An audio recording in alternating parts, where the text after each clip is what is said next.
This week and next, we'll be looking at two different forms of argumentation that are less typical than those we've been talking about. This week we'll do a study of satire, and next week of comedy's role in making a point. For our study of satire, you'll read Jonathan Swift's famous piece, A Modest Proposal. The early 1700s was a rough time for the Irish.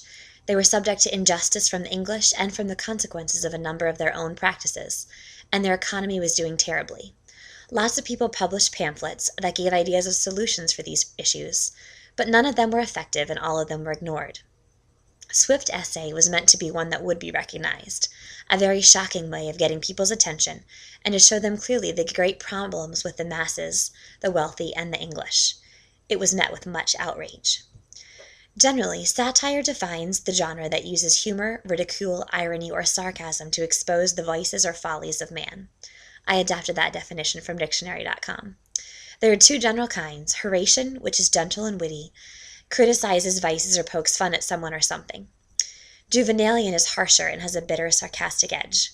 We don't all have Juvenalian satire in us by nature, and if we do, we should probably be pretty careful about expressing it. Though we're using an old text as our example in Swift, there's a lot of modern satire out there as well. Visit theonion.com for a whole slew of satirical articles and videos. I'm posting one that I'd like you to read this week as the kind of satire you might attempt. The author demonstrates how many of us pretend, or really think we are, passionate about certain hobbies like writing, when really we're incredibly distracted and undisciplined. I'd like you to take a stab at writing a satire this week of about 2 to 3 pages. You can choose any topic that you find irritating, infuriating, or just ridiculous about our world or society, and bring out how or why that is the case.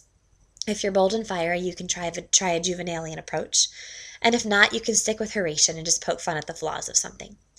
Often satire takes a serious tone and makes the outrageousness of something seem more so by talking about it lightly or treating it as normal, as Swift does with the cannibalization of infants.